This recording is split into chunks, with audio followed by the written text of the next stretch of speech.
Sean bienvenidos y bienvenidas a nuestro noveno episodio de la quinta temporada de Datacción, nuestra comunidad digital de práctica e intercambio del conocimiento. Datacción es una producción del Proyecto Regional Infosegura del Programa de las Naciones Unidas para el Desarrollo, PNUD, que cuenta con el apoyo de la Agencia de los Estados Unidos para el Desarrollo Internacional, USAID. En este capítulo estamos muy felices de recibir nuevamente a nuestros colegas de Belice, con quienes platicaremos acerca del análisis territorial de seguridad ciudadana en fuentes integradas. Para ello, contaremos con la participación de Ian King, representante residente adjunto de PNUD en Belice, Adel Ramos, coordinadora técnica del Observatorio del Crimen de Belice, Ian Chu, director del Servicio Nacional Forense de Belice, y Marcela Smot, coordinadora regional de PNUD Infosegura. Como es costumbre en cada uno de nuestros episodios, contamos con un espacio para comentarios de preguntas y respuestas por parte de ustedes. Pueden ir dejando sus preguntas en la sección correspondiente en la barra inferior de Zoom. Les pedimos identificarse al hacer la pregunta e indicar a quién o a quiénes va dirigida. También contamos con el servicio de traducción simultánea, la cual puede ser activada en la barra inferior de Zoom. Los desafíos de la seguridad ciudadana en la región eran grandes antes, ya de marzo de 2020, y muchos de estos se han visto intensificados, multiplicados y complejizados por la guerra de Ucrania.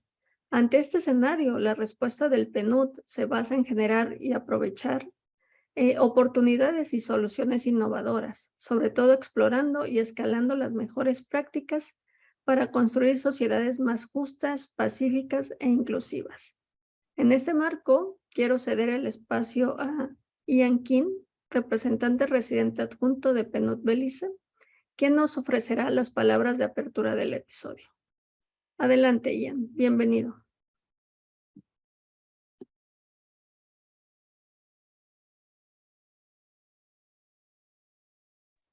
Thank you, and I trust that you can hear me well. Ms. Marcela Smut, our Infosegura Coordinator, UNDP LAC. Zadel Ramos, Technical Coordinator and Head of the Belize Crime Observatory. Ms. Mr. Jian Cho, Director of the National Forensic Service in Belize. Ms. Tapia, our moderator, and other UN colleagues, ladies and gentlemen online. I'm taking note that this is the third of these that I've had the pleasure to give remarks to. And of course, happy to represent UNDP and to also to promote the work that is happening here in Belize. The Infosegura Regional Project is the first regional alliance, I'm advised, between the United Nations Development Program, which we know as UNDP, and the United States Agency for International Development, or USAID. Let me also belatedly acknowledge colleagues from the USAID who may be on the call. So this initiative between UNDP and USAID is to address the problems of citizen security, understanding that this issue is as a result of inclusive development and effective governance, or rather the lack of inclusive development and effective governance. Its objective is to contribute to the strengthening of capacities for the formulation of public policies on citizen security based on evidence with a multidimensional approach and with a gender and human rights approach to advance towards the construction of peaceful, just, and inclusive societies. The Infosegura project in Belize works to improve the quality and indicators of citizen security by incorporating the gender approach and strengthen analytical capacity to inform decisions on comparable security policies, and promotes dialogue between civil society and the government institutions for joint work on issues of citizen security.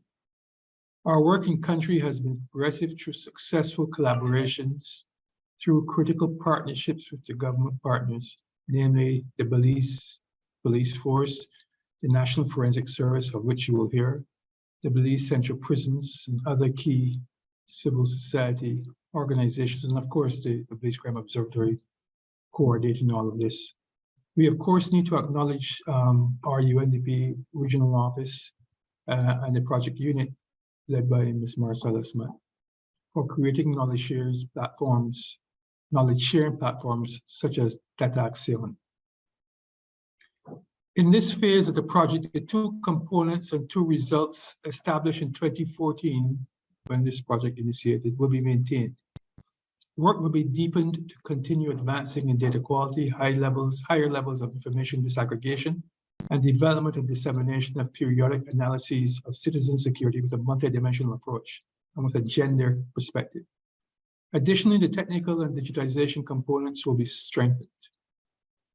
With an innovative approach, tools will be developed to automate information analyses, processes from different sources, and establish data ecosystems that contribute to interoperability for a more effective and people-centered institutional response. Through a digital communication strategy, progress will be made in transparency and open government policies.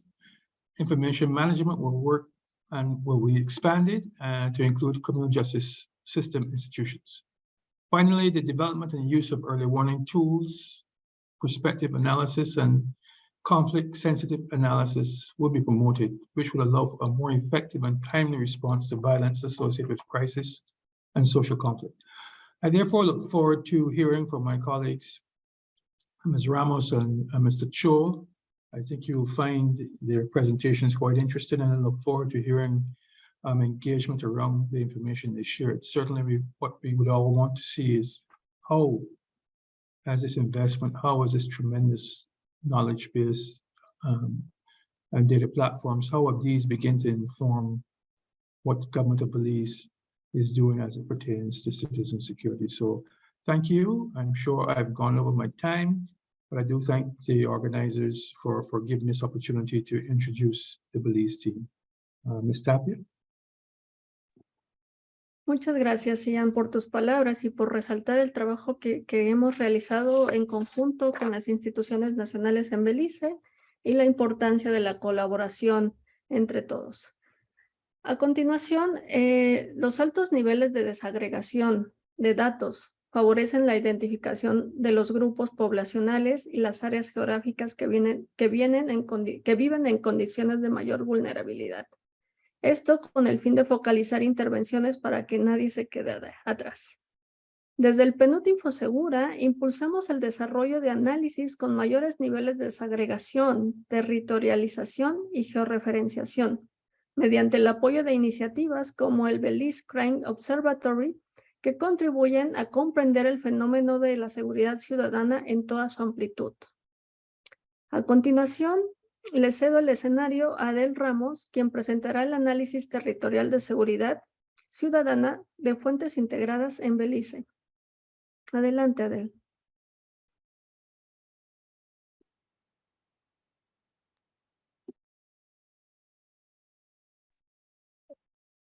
Good afternoon, and thank you very much, Elvia.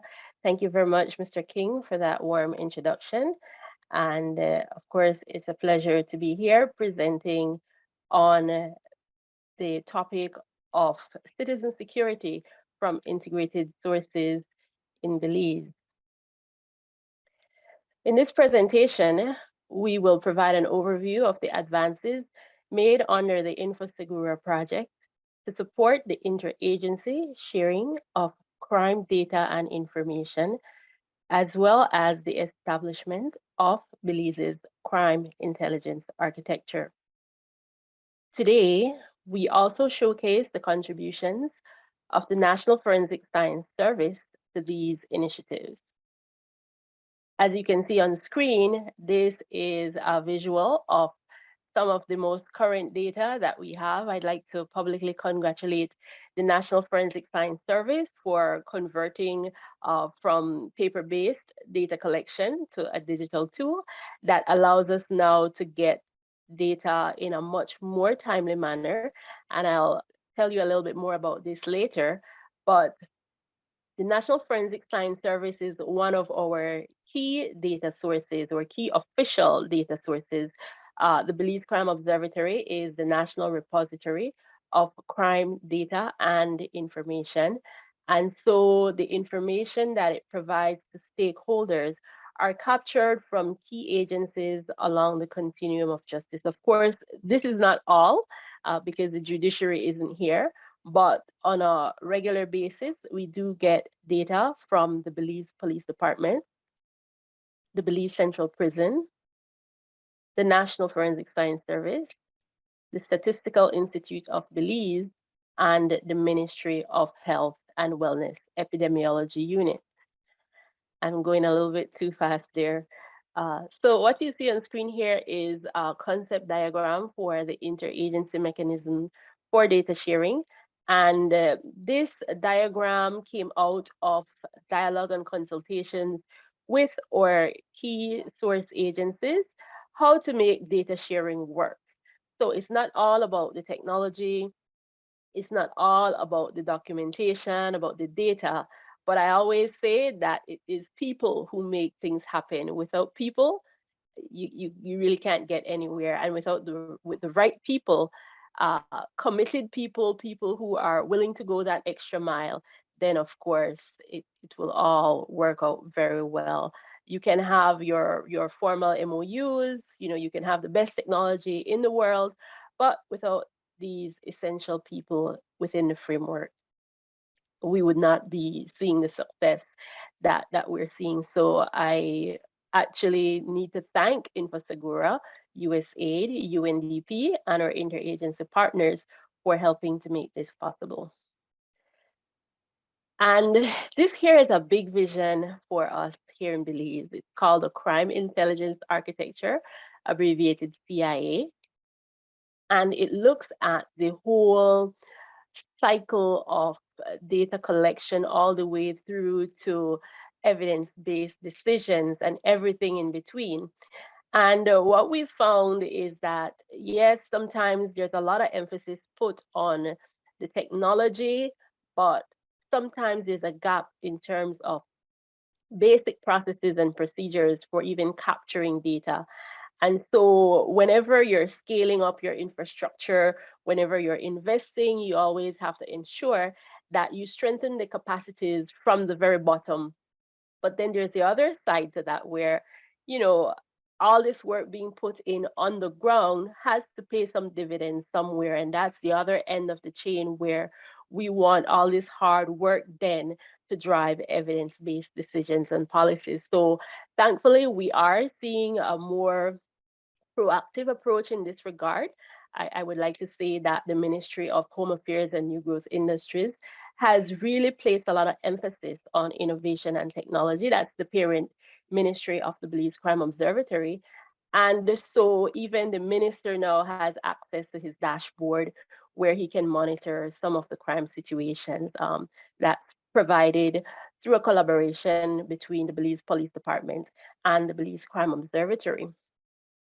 The Belize Central Prison is also a key entity, and one of the big things that's happening under the Infosegura project is the modernization of the prison information management system. So here is a schematic diagram of what we envision would be the end result of that modernization. So this is certainly not what it looks like right now.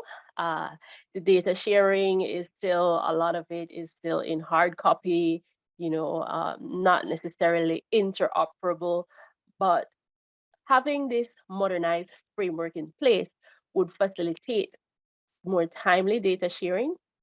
It would enhance, of course, the accuracy of the information because you would be able to put better checks and balances in place. You'd be able to ensure greater validation of your data, looking at roles of persons within the framework across the continuum and how different entities do complement one another. So this process actually started some time ago, but I would say the core of it, I would say we scaled it up in late 2021. And now we are approaching September, where through the UNDP in Belize, that we are getting support for the procurement of an expert to develop this modernized prison information management system, or PIMS. So the timeline envisions that this would actually be in place by the end of the year. And some other parallel initiatives here, because everything we do, we try to see how it all pulls together, that it's complementary, and it actually supports a number of other things that are in the pipeline, also being supported by Infosegura. So one of them is the modernization and rollout of the Belice Sex Offenders Registry. I know that this has been something that has been ongoing for quite some time, and hopefully this will actually be something that we could give closure to, not in the not too distant future. The procurement of the laboratory information management system for the National Forensic Science Service. I highlighted that because that's another big thing that's underway right now, again, through the assistance of UNDP Belize. They're procuring that software for the National Forensic Science Service through Infosegura, and it will be a tremendous help for not just the National Forensic Science Service, but every other entity that utilizes that information. Let me try to slow down, Trace. The formulation and signing of interagency MOUs to support modern data sharing frameworks. And also we have the integrated information management platform that was developed for us under Infosegura to facilitate interagency data sharing. And we are hoping that some further development work would take place by the end of the year to fully operationalize that platform.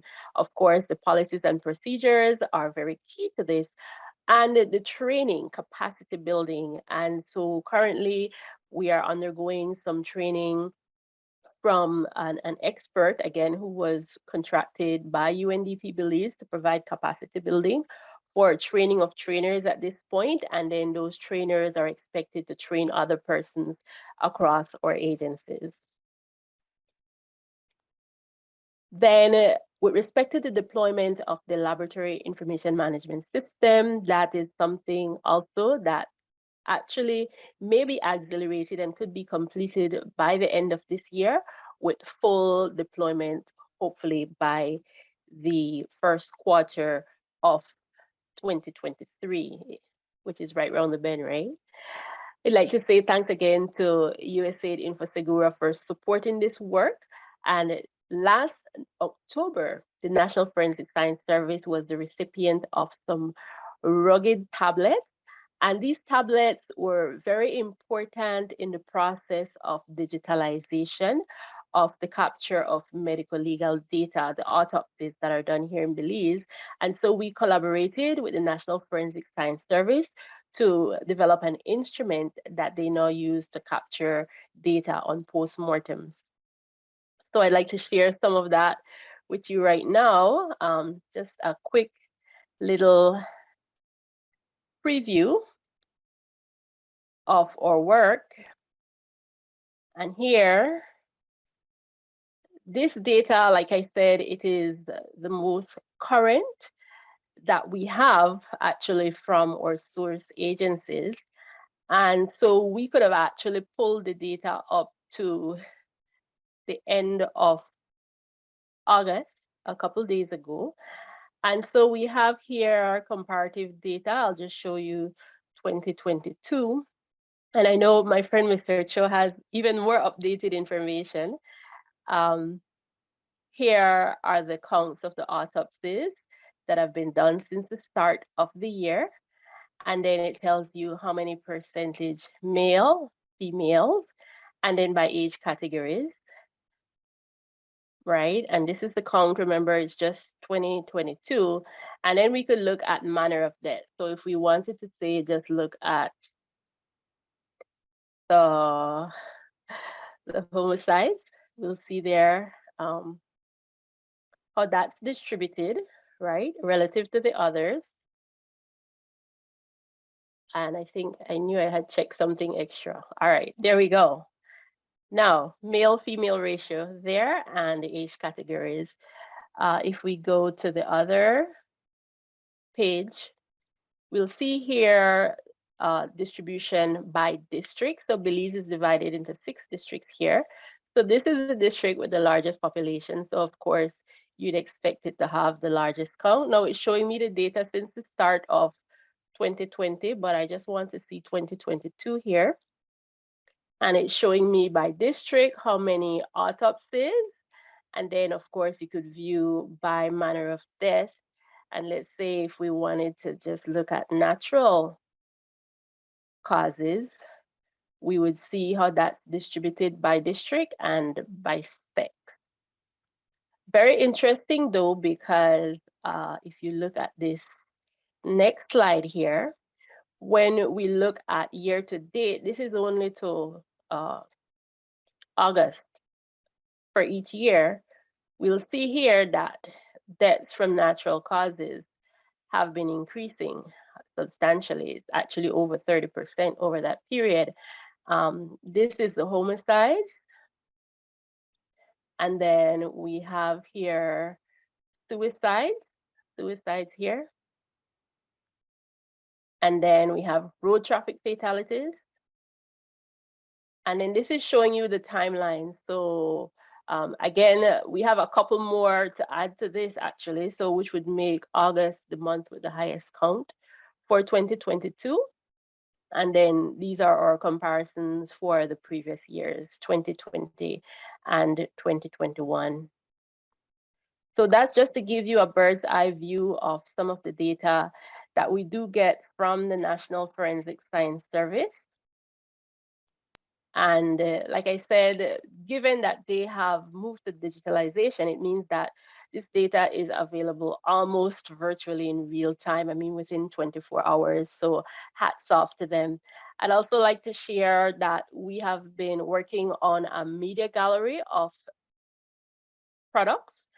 And through Infosegura support, again, we have been doing animated videos. And so if you'll allow me, if I have time, I'd like to share one of those with you. Do I have a couple of minutes more? Sí, adelante, Adel. Okay, all right. Let me make sure that I'm sharing my sound though. 1 second. All right. Just wanted to be sure my sound is on. Okay, here we go. Femicide comprises the killing of women and girls because of their gender.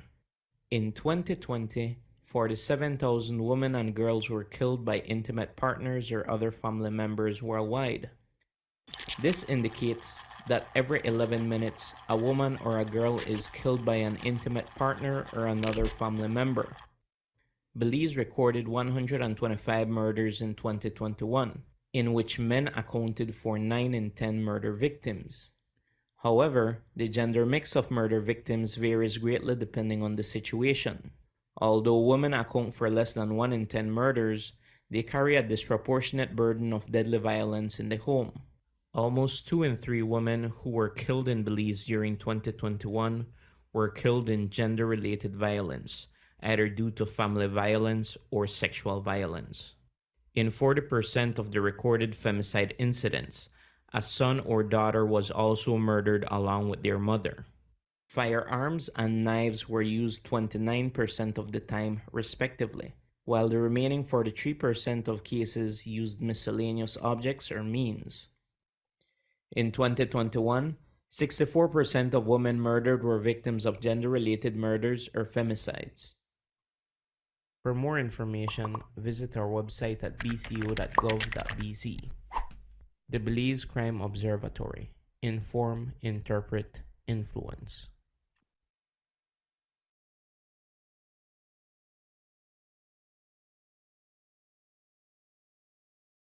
Okay, so just to wrap up for me, some critical next steps are the acquisition of hardware and other core ICT needs, upgrade and eventual modernization of the Belize Sex Offenders Registry, the establishment of the modernized Prison Information Management System, the deployment of the Laboratory Information Management System, and the upgrade of the Integrated Information Management Platform. Thank you again to the team, and I'll hand over to my colleague, Mr. Jian Cho.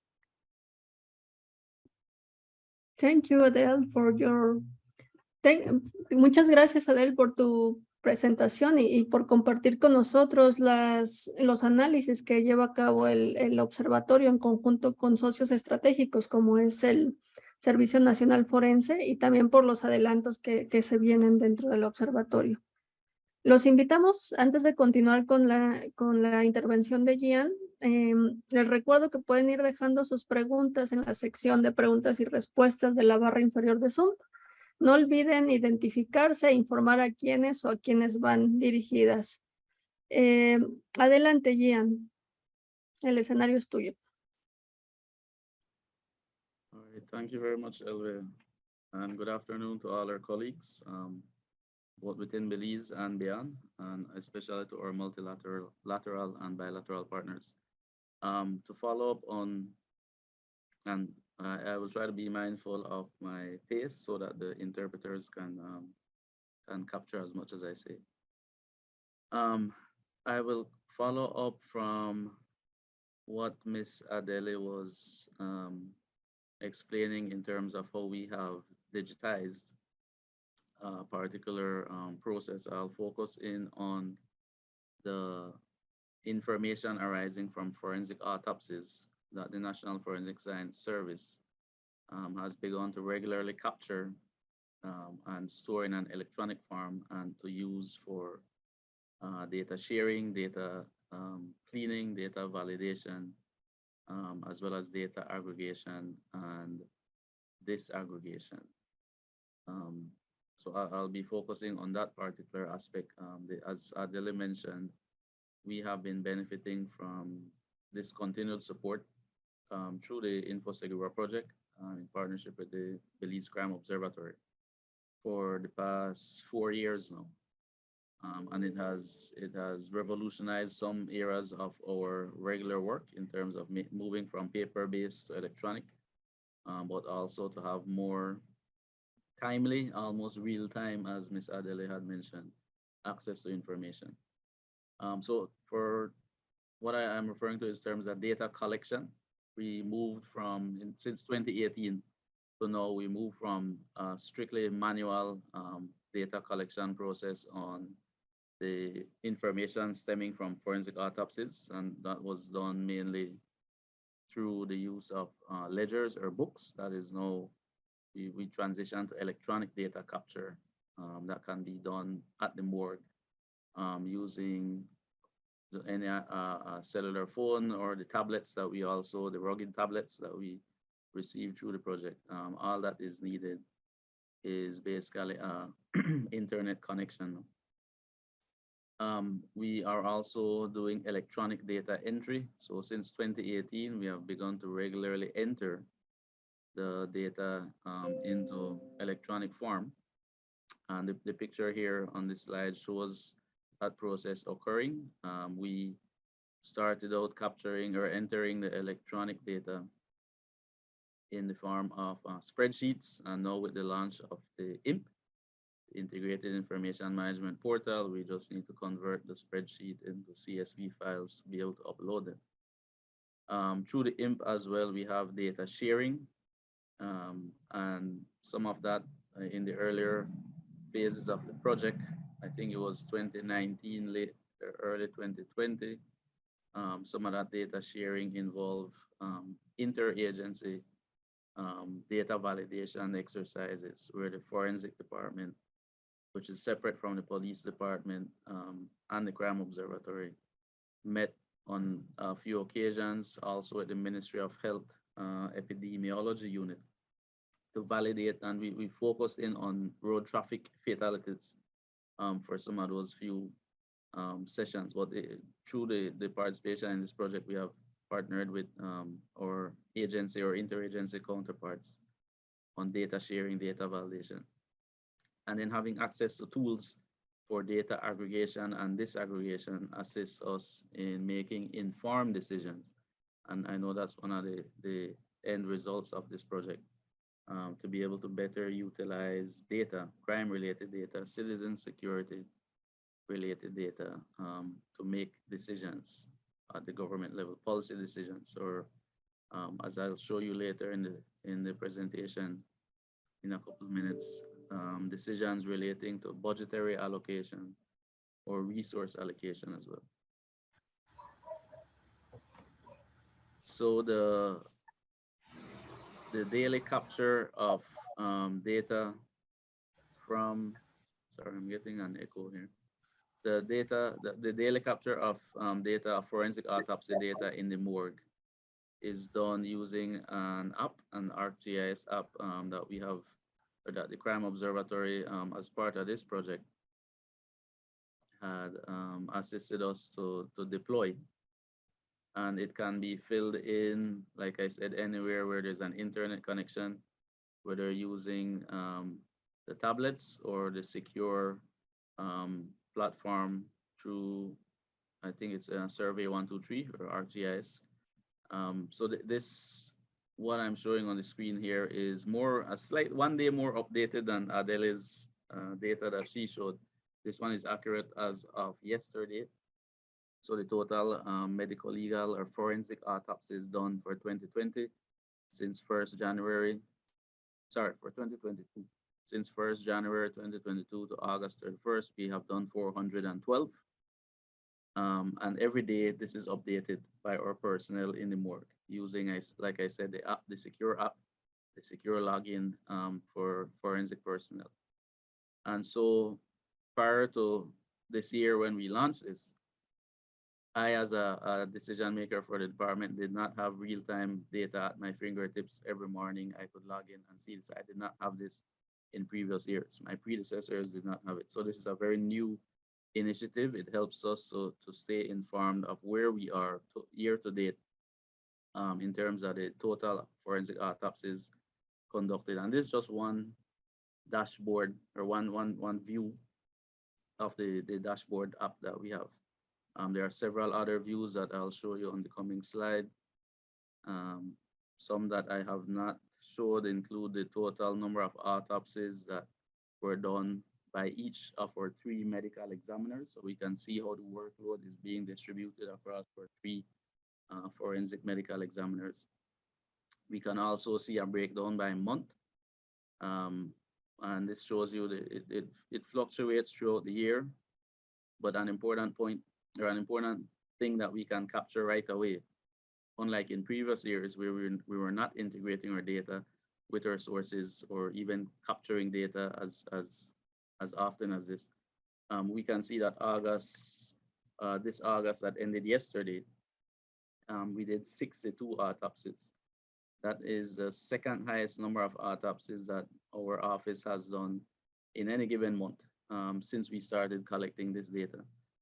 So it shows us already where our resources, or human resources, may come into, or may come under excessive strain, and we can make necessary decisions moving forward, rather than not having the information readily available and having to go back in, as we did in previous times when everything was paper-based, was not consolidated in one secure place. So having access to this information literally at our fingertips, and it's accessible by the entire staff of the medical examiner's office, is very crucial, like I said, for better decision making.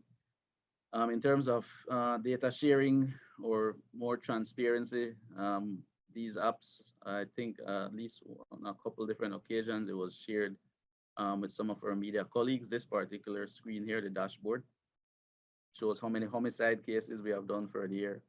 And there's oftentimes the confusion as to, well, why is the homicide count different than the murder count? And it's a learning moment that we can teach our media colleagues the difference between homicide versus murder. It shows the number of gunshot cases of those forensic autopsies. Bear in mind, again, this is just for autopsy data. It shows traffic fatalities, and this is an area where, this one relies or requires more interagency communication, because I have seen from some sources where the number of road traffic fatalities that were reported by some sources were different than what we did the forensic autopsies on, and this one here shows 75. So it allows for better cross-referencing and data validation to occur. Drowning as well, the natural deaths and suicides, that's a sensitive area that we have had preliminary discussions with the Ministry of Health as to how we can address this. Quite honestly, it's a higher than, or it's an alarming rate for our population for suicides. So that's another view from the dashboards that we're looking at. This one shows my staff member who actually does most of the data entry using the app on his phone to be able to fill in securely the different data fields. But like I said, since 2018, when our data collection began on a regular basis, I highlighted some of the 3 things that stand out. So like I said, the month with the highest number of autopsies was in December 2019. That was the highest number. This August here just came in second with 62 autopsies. And so again, it tells us, at least from me, from a manager's point of view, our staff may need to schedule out leave. We may need to use this information as we did in the past to request additional staff. Since 2018, we have used this data to create 3 new staff positions. And again, whenever we make those requests, our Ministry of Finance would ask us for data, which we can easily and quickly give them why we need additional staff. So since 2018, we have created 3 new positions.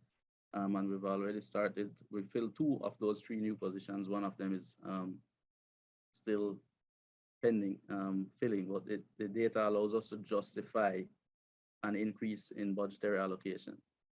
The second point there says the average number of autopsies done per month has also increased since 2018. And again, justifying the need for more staff. It also justifies the need for more strengthening of our scopes of analysis. So we're now on an average of about 50 autopsies per month in 2022.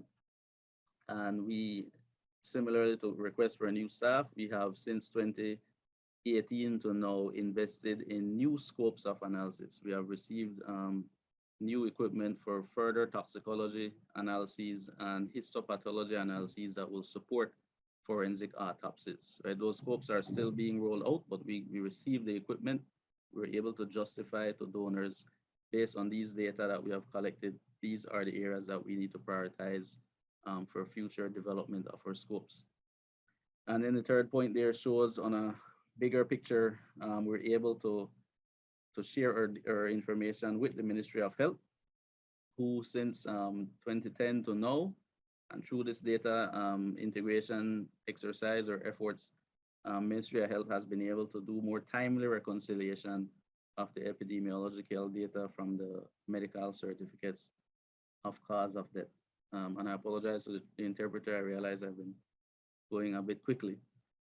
But since 2010 to 2019, based on that data that we have collected and shared with our Ministry of Health counterparts, we have been able to ascertain that the percentage of total deaths countrywide that undergo medical or medico-legal death investigation or forensic autopsy has risen from 15% back in 2010 to about 25%.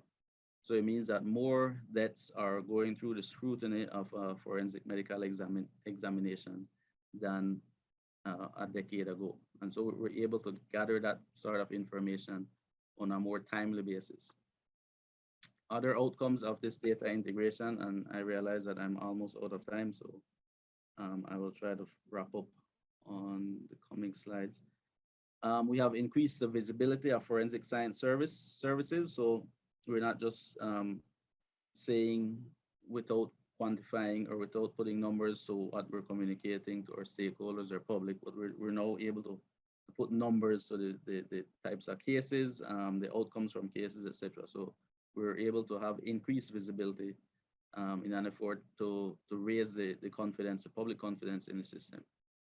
Enhanced transparency, as I mentioned before, some of the figures or some of the data that we capture and generate and share can assist in terms of cleaning other stakeholders' data or using other data to help to clean ours, to validate our data. So it leads to greater transparency, increased stakeholder coordination. It allows us to work more closely with our police counterparts, at least to explain the process by which autopsies are scheduled, show based on the numbers of cases, etc., why we are making certain decisions in terms of procedures or casework management. Enhanced caseload monitoring, I've mentioned that a couple of times already. in terms of looking at which months you were seeing elevated cases of or elevated numbers of autopsies. And then lastly, more informed decision-making and resource allocation. So being involved in this initiative has, as Ms. Adele said, has spun off to having us be able to expect a new laboratory information management system, a new network server for our crime scene office, which all feed into the same end goal of more reliable data, better data integration, so that we as one element, one unit in the wider citizen security apparatus can make a more impactful contribution for our end goal, which is the administration of justice within Belize. And I think on that note, I will wrap it up. So, Elvia, I pass it back to you. Muchas gracias, Gian. Muchas gracias por tu presentación. Tenemos algunas preguntas que nos han llegado durante el transcurso del episodio. Quisiera empezar con la primera de Georgia, quien primero expresa un reconocimiento al trabajo que está realizando el equipo de Belice en el país. Y nos pregunta, con la información proveniente de todas las agencias, ¿es posible calcular una tasa de condena precisa? ¿Nos podrías ayudar, Adele, a responderle a nuestra participante, Georgia, por favor?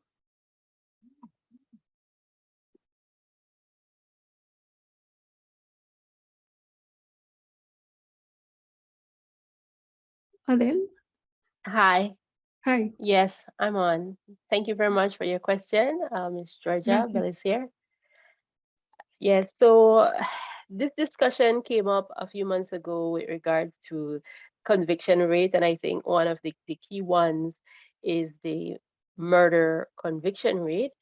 And unfortunately, at this time, we do not receive enough of reliable information to be able to generate that indicator, but it is a conversation that has started, and we do hope that in the not too distant future that the arrangements could be put in place for such generate indicators and other similar indicators to be generated. It requires, I think, more thorough information, not just on specific convictions, but when a case goes through the justice system, it's not very straightforward in that at one level of the court, you may get a conviction. That conviction for murder may be overturned, or it may become a conviction for manslaughter. So a number of things may happen when you go up the tiers of justice all the way to the Caribbean Court of Justice. And so there has to be a more comprehensive look at how we really calculate these sorts of conviction rates, because it's a very dynamic situation. It's not very straightforward as to say, okay, this year we got 5 convictions, and so yeah, we're going to use that to calculate the conviction rate. You have to look at the entire justice process from the initial point of conviction all the way through to the appeals process. So thank you very much for that question. Muchas gracias a ti, Adele. Continuamos con la siguiente pregunta, que es enfocada hacia el dashboard que nos habías presentado sobre autopsias. ¿Este dashboard está abierto al público para consulta del público? ¿Nos puedes ayudar con la cámara? Me parece que está apagada. Muchas gracias. I'm sorry, I was trying to save bandwidth. Yes, it is. I've opened it, so the link is there under the Q&A.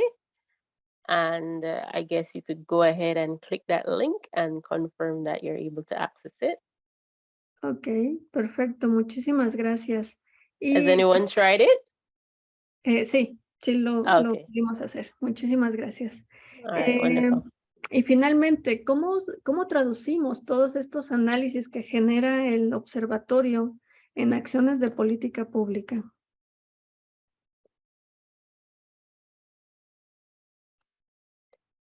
Thank you. So it's a really wide scope of stakeholders and users that access information. So since we have strengthened the interagency sharing of crime data and information, there's been a lot more exchange across agencies. You know that this siloed approach has been a thing that has plagued not just us, but many other institutions. And so our agencies have really opened up to sharing more data and information. And it's not a two-way sharing, it's a dynamic sharing. Mr. Cho had mentioned with regards to the road traffic fatalities, for example, that the data from one agency isn't enough. And so we do have a process where we aim to integrate as much as possible to validate, to cross-check. I can tell you that when we did this process the first time, we had to resurrect people who had been deemed dead on the list and that sort of thing. So it was a really, an important process. It was a learning experience. But having that increased accuracy, data integrated from different agencies, it makes your policies more solid because you're dealing with more accurate and comprehensive information. And so it helps police department, it helps the National Forensic Science Service, it helps all the entities that are a part of this framework to be able to make more, I would say, informed decisions, because you're not just looking now at one aspect, you're looking at a broader picture. You're able to get a more comprehensive view. And so it helps a lot. It also actually has supported the passage of the domestic violence motion in our parliament earlier this year. So those are some ways that we do support policies and decisions across our framework. Not to mention too that we do have our development partners who do access the data and information and use them to inform intervention. Muchas gracias, Adel. Adelante, Ian, ¿nos quieres comentar algo? ¿Tienes la mano levantada? Yes, I do. Thanks a lot, and thank Adele and Jan for their excellent presentations as usual. Maybe from one other aspect, which is a lot of the data integration, as we all saw, were state institutions, forensics, police, courts, CCO, and so on. What about from non-state actors? And we know that some non-state actors deal with other vulnerable persons who may be impacted in some form or another. We can think of women's organizations dealing with women who suffer gender-based violence. And of course, we can think of, for example, the LGBTQ community also, who would have their own advocates. And so I guess the question is, what do certainly Adele and to some extent Gian see as the possibilities for integrating data from non-state actors to also illustrate and inform both the analysis and the policies related to citizen security? Thank you. Gian, if you would like to go first, and then I'll go after. Adelante. Thank you, Ian, for the question. Well, in terms of the forensic department and non-state counterparts or actors, we don't normally collaborate or directly cooperate. We're law enforcement, so we usually only interact or exchange information with fellow law enforcement or fellow government entities. Or diplomatic counterparts might be a potential collaborator in terms of, well, non-state. They're still state, but not Belize government. But diplomatic counterparts usually have interest specifically in terms of citizens of their nationals of their countries that may be victims of crime. But other than those or government entities, from at least from a forensic point of view, I don't foresee any in the near future any such collaboration. But through the Crime Observatory, which is a more public interface, I'm sure Adele would have a broader response. Thank you, Jan. So yes, the Crime Observatory does have a more public interface. However, the Crime Observatory serves as the repository for official crime data and information. And so when it comes to the sources that are a part of the process currently, we actually look at this as something that would be implemented using a phased approach. For example, if you recall one of my earlier slides, I just had like 5 agencies listed there. Certainly, there are more entities than that, even within the public sector, that have critical information that would be of use, official crime data and information that would be of use. When we're talking about, for example, interagency data set for road traffic fatalities, there's a process that each institution goes through in terms of gathering its information, validating its information, and so on. And they have their internal processes and procedures. And then, of course, there's the next level of data sharing. And that process is quite complex. And so the BCO2 has to be very careful not to bite off more than it can chew at this stage. And that is why, you know, there is this phased approach, although ideally there are other entities that we know have valuable data that may be of use. But again, everything takes time. And again, looking at the sources of data, their processes and procedures for collecting data and information, and how that feeds into the wider framework. One of the things that we know is always an issue is the quality of data collection, right? And so when we work, for example, with the police department, and there are issues to address from the ground up, you know, that is also a very complicated and involved process. If you're dealing with one institution, the police department, that has 17, or maybe depending on who you talk to, 18 formations, right? And those are just the formations, and then the various points at which information is captured. So it is a really expansive framework that we're already dealing with. And so it is looking at the best approach, no, so that the BCO does not spread itself too thinly. Thank you. Muchas gracias, Adele, por tu respuesta. Continuamos. Teníamos una pregunta más de Juliet Solomon. ¿Podrías apoyarnos con tu pregunta, Juliet? Ya estás en fase de panelistas y puedes abrir micrófono.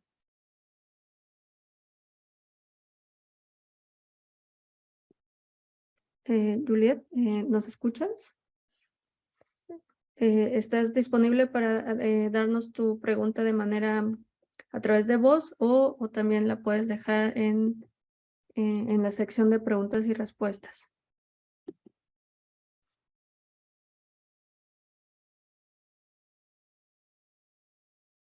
¿Nos escuchas, Juliet? Sí, ahora escucho, but I didn't hear before. So Gracias. I'm just wondering, you're calling on me because I have my hand raised?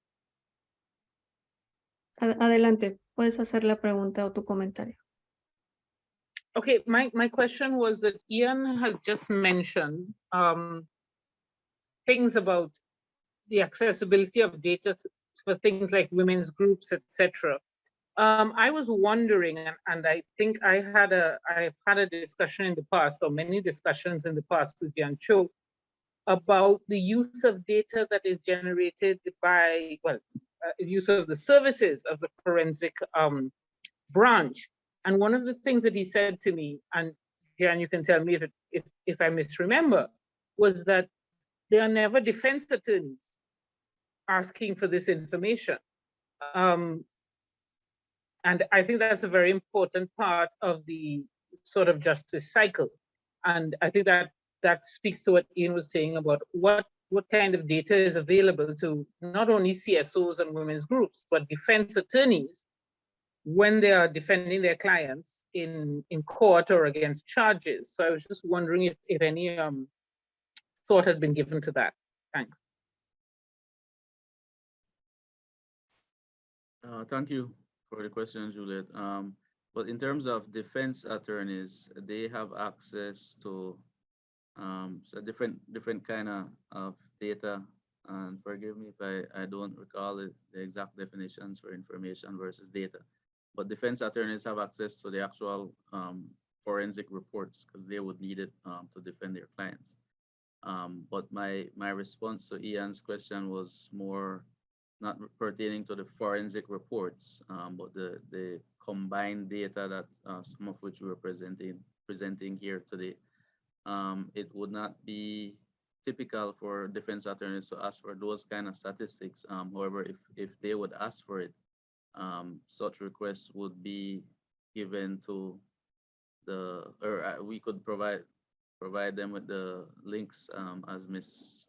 Adelis posted for publicly available crime data. But definitely, or the defense attorneys who are representing a client, an accused individual, through the disclosure process of case investigations, case files, they have access to the direct, the physical and would you reports say that that would you say that they know that they have this access? Because I think one of the things we had discussed before is general knowledge about this database and about access to the database. In your experience, do you think that these types of groups, including attorneys, take full advantage of that? And if not, why? Thanks. All right. So yeah, again, the databases would not be what the attorneys would need. It's the actual reports, the evidence reports of analysis, the post-mortem reports, which were not the topic of my presentation today. I was looking at the data that we aggregate from those. But the defense attorneys, so to answer your question directly, defense attorneys do or should know that they, as the legal representative of their client, have access to whatever the prosecution intends to use as evidence in the court, which includes our reports. And I would want to say that they always get access to these reports through when they get disclosure through the courts.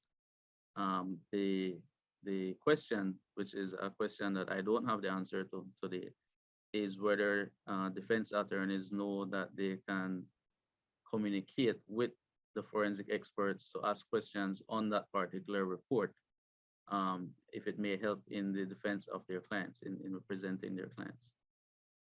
But that's more for I don't want to say for a discussion for legal practitioners and their training and how their practice. It depends on attorney to be honest on the preparation of the particular criminal defense attorney. Thank you. Muchísimas gracias. Muchísimas gracias al equipo de Belice, a Juliet, a Ian, a Gian, a Adel. Con esto damos paso a las palabras de cierre de Marcela Smoot. Adelante. Buenas tardes, Selvia. Buenas tardes a todas las personas que se conectaron el día de hoy. Quiero agradecer muchísimo a la señora Adel Ramos, coordinadora del Observatorio del Crimen de Belice, también al señor Cho, director del Servicio Nacional Forense, también a mi colega el señor Ian Kim por acompañarnos hoy en este episodio, y a todas las personas que se conectaron, y a mis colegas de Infosegura también. Realmente creo que hoy pudieron compartirnos temas tan importantes y podíamos ver el esfuerzo y el trabajo del Observatorio del Crimen por articular este esquema o esta arquitectura institucional de datos integrados. Cuando trabajamos los temas en seguridad ciudadana, vemos cómo muchas veces nos encontramos, e incluso cuando empezamos a acompañar la experiencia liderada por Belice, información fragmentada, información, este trabajo en silos que nos mencionaban hoy los colegas, y es sumamente interesante ver cómo ha ido Belice integrando este ecosistema de datos en torno a la información a través del Observatorio del Crimen, y también ver cómo el observatorio va trabajando para fortalecer el desarrollo de las capacidades de las distintas instituciones que generan información y que generan análisis sobre la problemática de la seguridad ciudadana, de cara a poder dar respuestas más eficaces. Salían hoy temas súper importantes sobre esta información tan relevante, pero también hablaban de la importancia de seguir trabajando la calidad del dato, por el generar información comparable entre las instituciones. Nos mencionaba el señor Cho, nos mencionaban también estos temas de la necesidad de interoperabilidad, del tema de transparencia, y Adel nos ponía los links y nos preguntaban entre en este compartir información. Veíamos cómo ha avanzado en esta generación de información, en este intercambio de información como insumo para la política pública. Nos mencionaban también tanto la generación de información sobre distintos hechos de violencia que iban compartiendo, pero también hablaban de datos vinculados al quehacer institucional o a la eficacia institucional que contribuyen a la toma de decisiones también, y a la definición de las arquitecturas institucionales para atender la problemática de la violencia y de la inseguridad, y de una manera más efectiva. Un ejemplo también de cómo está tratando de avanzar en tener información oportuna, información en tiempo real o casi real, como nos podían mostrar, y también los planes que tienen a futuro.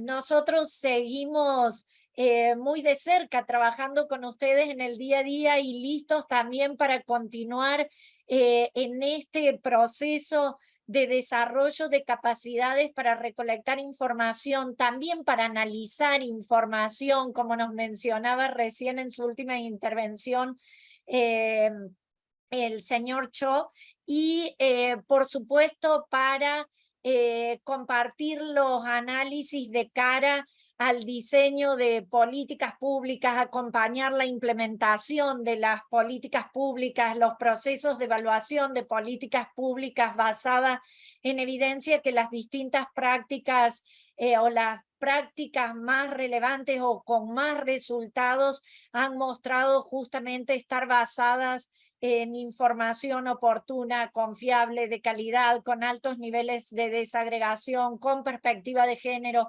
Muchos de los datos que ustedes mencionaban hoy a lo largo de sus intervenciones, que están tomando en cuenta en este proceso de desarrollo institucional, de desarrollo no solamente de la arquitectura tecnológica, como bien nos mencionaba también Adela en su intervención, pero también en el desarrollo de capacidades. Me gustó muchísimo cuando Adel nos dice, no es un tema solo de tecnología, solo de sistemas, pero es este esfuerzo de articulación de las instituciones, y es este esfuerzo de las personas por trabajar en el intercambio de información, en el análisis y en su uso para la política pública. Creo que hay mucho desarrollado, que hay muchos desafíos y un camino importante adelante por seguir desarrollando, y desde el PNUD seguiremos trabajando o esperamos poder continuar acompañando a las instituciones de Belice en este proceso. Les agradecemos muchísimo por haber compartido su experiencia una vez más, estar con nosotros en Datacción, y los invitamos a todas y a todos que nos sigan acompañando. El próximo jueves en la Datacción vamos a estar nuevamente discutiendo, analizando los temas de cohesión social en torno al objetivo de desarrollo sostenible 16 a las 10 de la mañana. Y agradecerles muchísimo a todos ustedes y por supuesto a USAID por la confianza depositada en nosotros para la implementación del Proyecto Regional Infosegura. Espero que tengan muy buenas tardes y un saludo especial para todas.